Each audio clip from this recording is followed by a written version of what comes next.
তো এটা বলা হয়েছে এবং আমরা জানি ইবলিসও এই ঘোষণাটি শুনেছে, এবং যদি ইবলিস এই ঘোষণাটি শুনে থাকে তবে সেও জানে আদম 3টি জিনিস দিয়ে তৈরি। আমি 3টি জিনিস বলতে থাকি যাতে এটি আপনার মাথায় আটকে যায়। 3টি জিনিস, 3টি জিনিস, 3টি জিনিস। কিন্তু আমরা জানি যে যখন আল্লাহ আমাদেরকে বললেন শয়তান আদম আলাইহিস সালামকে সিজদা দিতে অস্বীকার করেছিল, সে আল্লাহর দিকে ঘুরে গেল। সে এটা বলেনি যে খলাকতানি মিন নারিন ওয়া খলাকতাহু মিন তিনিন ওয়া সাওয়াইতাহু ওয়া নাফাখতাহু মির রূহিকা। সে বলেছিল আপনি আমাকে আগুন থেকে তৈরি করেছেন, কিন্তু আপনি আদমকে মাটি থেকে সৃষ্টি করেছেন। এটা 3টি জিনিসের মধ্যে মাত্র একটি, তাই না? আরো 2টি জিনিস রয়েছে। সে এটাও জানে যে মানুষের ভিতরে রূহ আছে, কিন্তু যখন সে আল্লাহর কাছে অভিযোগ করে যে তুমি তাকে ময়লা মাটি থেকে বানিয়েছো, সে ভান করে যে সে সেই অন্য 2টি জিনিস সম্পর্কে জানে না, কিন্তু সে জানে, সে পুরোপুরি জানে।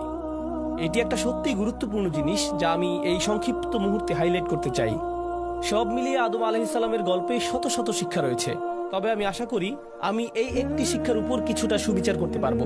আমি চাই আপনারা আজকে এটা নিয়ে যান, এবং সেটা হলো যখন সে এই অন্য 2টি জিনিস অস্বীকার করলো, সে জানতো যে যদি সে এই 2টি জিনিস স্বীকার করে তবে তাকে স্বীকার করতে হবে যে মানুষ আসলে কতটা অবিশ্বাস্য। কিন্তু যদি সে শুধুমাত্র এক মাটি বা কাদা স্বীকার করে, তাহলে আদম আর ঘোড়ার মধ্যে পার্থক্য কি? আদম এবং একটি গরু এবং বানরের মধ্যে পার্থক্য কি?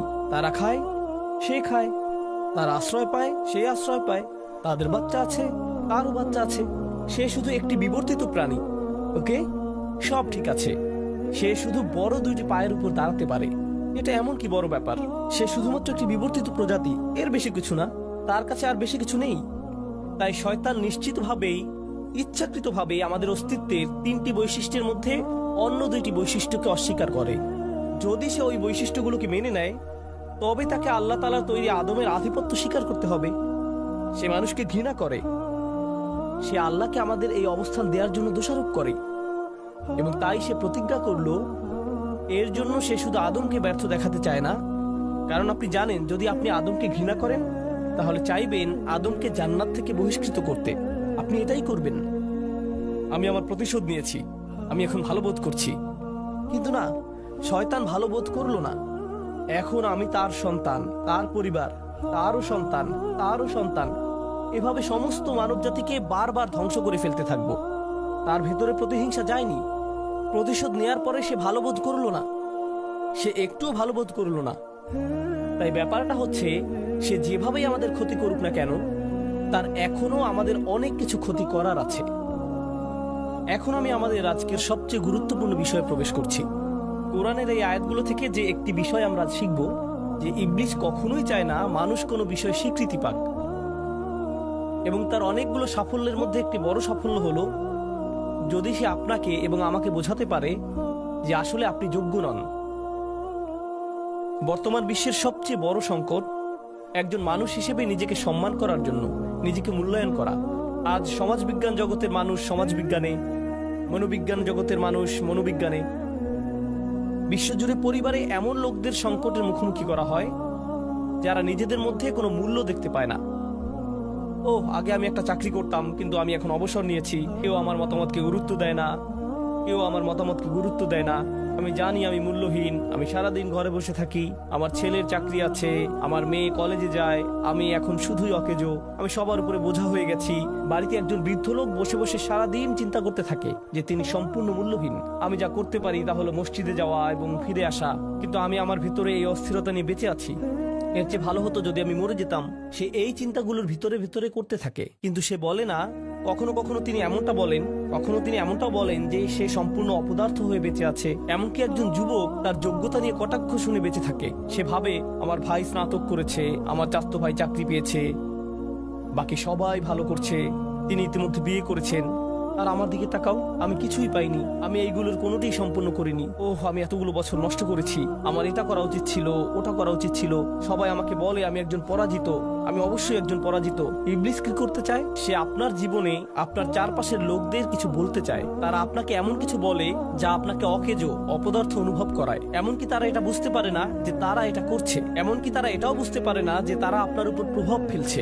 যখন আপনি ভাবতে শুরু করেন, হ্যাঁ হয়তো আমি মূল্যহীন, হয়তো আপনি জানেন না যে আমি এত বড় নই, আমি কেউ নই, এবং আপনি জানেন যদি আপনি একবার নিজেকে মূল্যায়ন করার ক্ষেত্রে কম আত্মসম্মান অনুভব করেন, তখন আপনি সব সময় নিজেকে এমনই অনুভব করবেন। তখন সব সময় আপনি নিজেকে মূল্যহীন ভাবার জন্য অন্যের মূল্যায়ন বা অনুমোদন দেওয়ার প্রয়োজন পড়বে। যদি অন্য কেউ আপনাকে মূল্য দেয়, যদি অন্য কেউ আপনাকে অনুমোদন করে, শুধু তখনই আপনি নিজেকে মূল্যবান ভাবতে পারেন। তাই আমি সব সময় যেখানেই যাই নিজের ছবি তুলি, ফিল্টারের মাধ্যমে সবকিছু ঠিকঠাক করে অনলাইনে পোস্ট করি এবং আমি অপেক্ষা করতে থাকি কেউ আমাকে লাইক দিল কিনা, কেউ আমাকে লাভ রিয়েক্ট দিল কিনা, অথবা মাশাআল্লাহ বা অন্য কিছু কমেন্ট করলো কিনা। কারণ যদি কেউ আমাকে এগুলো দেয়, তখনই আমি মনে করি আমার একটু ভ্যালু আছে। ওকে, এখন আমি কি করব? আমার আরো মূল্য দরকার, কারণ আমি আবার মূল্যহীন হয়ে গেছি। আমি 2 দিন ধরে কোনো কিছুই পোস্ট করিনি, আমাকে আবার ফিরে আসতে হবে, আমাকে আবার বুঝতে হবে কেউ আমাকে মর্যাদা দিচ্ছে। যখন আপনি নিজেকে নিজের মূল্য দিবেন না, তখন আপনি সব সময় অন্য জায়গা থেকে মূল্য পেতে চাইবেন। সব সময় চাইবেন অন্যরা আপনাকে মূল্যায়ন করুক, সব সময় অন্যদের কমপ্লিমেন্টের জন্য তাকিয়ে থাকবেন। যদি কেউ আপনাকে দেখে কিছু না বলে, আপনি তাকে বারবার জিজ্ঞেস করবেন আপনার কি মনে হয় এই বিষয়ে, আপনার ওই বিষয়ে কি মনে হচ্ছে, আপনি এটা নিয়ে কি ভাবছেন, আপনি ওটা নিয়ে কি ভাবছেন। কারণ আপনি অন্যদের মতামত ছাড়া নিজেকে অপদার্থ মনে করেন এবং এভাবে আপনি ভয় পান। এবং যখন আপনার কম আত্মমর্যাদা থাকবে, তখন আপনার কোনো অধিকারের ব্যাপারে আপনি ডিল করতে পারবেন না। আপনার চারপাশে লোকজন যা বলবে তাই, তারা আপনাকে অপমান করবে এবং আপনি মাথা নাড়বেন যে হ্যাঁ এটাই তো, আমি তো এরই যোগ্য, কারণ আমি তো ময়লা, কারণ আমি তো মাটি, আমার তো এর চাইতেও খারাপ কিছু পাওয়ার কথা ছিল। যাই হোক না কেন, মাঝে মাঝে এমন কিছু মানুষ আসে এবং বলে তুমি জানো তুমি তো কুকুরের চাইতেও খারাপ আচরণ ডিজার্ভ করো, তোমার তো খুশি হওয়া উচিত যে আমি তোমার সাথে এমন কোন আচরণ করিনি, তুমি তো ভাগ্যবান যে তুমি এর চাইতেও ভালো আচরণই পেয়েছো। এবং আপনি যদি এই ধরনের কথা অনেকবার শুনতে থাকেন, তখন কি হবে? আপনি এগুলো দ্বারা প্রভাবিত হতে শুরু করবেন। কারণ মানুষ যদি প্রথমে কিছু প্রত্যাখ্যান করেও, যদি সে এগুলো অনেক বেশি সময় ধরে শুনতে থাকে, আপনি এর দ্বারা প্রভাবিত হবেনই। আপনি এগুলো আপনার ভিতরে দেখতে শুরু করেন, আপনি আপনার মধ্যে অন্যদের জন্য, এমনকি নিজের জন্য বিদ্বেষ তৈরি করতে শুরু করবেন এবং তারপরে আপনি কেবল আপনার ভিতরে এই প্রতিশোধ সবসময় অনুভব করবেন। তখন নিজের মতামতের চাইতেও অন্যের মতামতকে গুরুত্ব দিতে শুরু করবেন। আমার কথা তেমন ভালো না, অন্য সবার কথা ভালো, নিজেকে বোঝা মনে হবে, কারণ আপনি কাউকে কিছু দিতে পারছেন না। আপনি যখন এরকম ভাবতে শুরু করবেন, তখন এটি শয়তানের একটি মহান বিজয়। কারণ শয়তান বলে যে আমি বলেছিলাম না, মানুষ শুধু ময়লা ছাড়া আর কিছুই না। তার দিকে তাকাও, কি ভারসাম্য, কি চিন্তা, কিসের নিয়ম নীতি। আপনি এবং আমি এই পৃথিবীতে আসার আগে আল্লাহ কি করেছেন? আমাদের পিতাকে যা দেয়া হয়েছিল তার জন্য আমাদের দেহের সৃষ্টি করা হয়েছিল। তার উপরে তিনি আমাদেরকে আল্লাহর সমস্ত সৃষ্টির উপরে সম্মান দিয়েছেন এবং আল্লাহর সমস্ত সৃষ্টি আমাদেরকে একটা মিরাকেল হিসেবে দেখে। আমরা সবাই, এমনকি আল্লাহর সৃষ্টিগুলো আমাদেরকে আল্লাহর অলৌকিক সৃষ্টি হিসেবে দেখে। আল্লাহর কৃতকর্মের প্রতি বিস্ময়ে সিজদায় পড়ে। এখন বেহেশতের ফেরেশতারা এমনকি আদমের প্রতি ইমপ্রেস, এমনকি আদমের প্রতি তারা মুগ্ধ। কিন্তু আপনি আপনাকে নিয়ে মুগ্ধ নন, আপনি ভাবেন আপনি মূল্যহীন। আল্লাহ কোরআনে বলছেন, ওয়ালাকাদ কাররামনা বানি আদম, আমরা আদম সন্তানদেরকে সম্মান দিয়েছি। আপনি জানেন এটি আমাকে কি শিখিয়েছে? আমাকে অন্য কারো কাছ থেকে বৈধতা খুঁজতে হবে না। আমি কি করেছি তা দেখতে পারি। আমি একটা ভালো চাকরি করছি, অথবা আমার খাবার পরীক্ষা করা উচিত, ও আপনার এই শিক্ষাটা নেওয়া উচিত নয়। অথবা আপনি জানেন কি আপনার এখন অন্য কারো মতামত নেওয়ার প্রয়োজন নেই, তো এখন আমি বাড়িতে যাচ্ছি এবং খাবারের সমস্ত লবণ ঢেলে দিব এবং তারপর রান্না করব। এটা খেতে কেমন লাগে? আমি আপনার মতামতের কোনো কেয়ার করি না, কারণ আল্লাহ আমাকে সম্মান করেছেন। না, আমি আপনাকে এটা বলিনি। আমি যা বলেছি তা হলো আমাদের একে অপরের কাছ থেকে সংশোধন করা দরকার।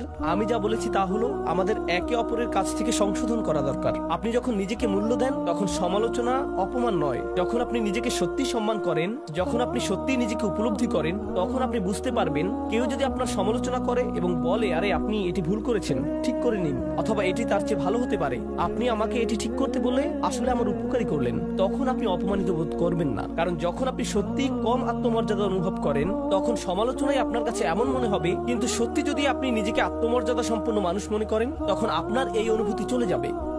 যখন আপনি আল্লাহর দেয়া মূল্যকে বুঝতে পারবেন, তখন নিজেকে সংশোধন করার জন্য সমালোচনাকে আপনি একটি সুযোগ হিসেবে দেখবেন। তখন এটা আপনার কাছে অপমানজনক হবে না। আমি আশা করি আপনারা এই ভিডিও ক্লিপটি উপভোগ করেছেন। আমি এবং আমার দল মুসলমানদের জন্য অক্লান্ত পরিশ্রম করে যাচ্ছি, যাতে তাদের কোরআন বোঝার ক্ষেত্রে প্রথম পদক্ষেপ নেওয়া যায়, যেখানে তারা কোরআনের গভীর থেকে গভীর উপলব্ধি শিখতে পারে। আমরা নিজেরা যারা কোরআনের ছাত্র, এবং আমরা চাই আপনি আমাদের সাথে কোরআনের ছাত্র হন। আমাদের সাথে এই যাত্রায় bayyinatv.com এর মাধ্যমে যোগ দিন, যেখানে হাজার হাজার ঘন্টার কাজ ইতিমধ্যে দেয়া হয়েছে এবং ধাপে ধাপে হবে। এখানে কোরআন ধাপে ধাপে দেয়া আছে, যাতে আপনি আপনার জীবনধারার একটা অংশ হিসেবে কোরআন শিখতে পারেন। এমনকি ইউটিউবে অনেক ভিডিও দেওয়া আছে, কিন্তু আপনি যদি একটি সুশৃঙ্খল এবং বিন্যস্ত পদ্ধতিতে শুরু থেকে শেষ পর্যন্ত কোরআন শিখতে চান, আপনার পরিবারের জন্য, আপনার বাচ্চাদের জন্য, এমনকি আপনি যাদের সাথে কাজ করেন তাদের জন্য, তাহলে ভাই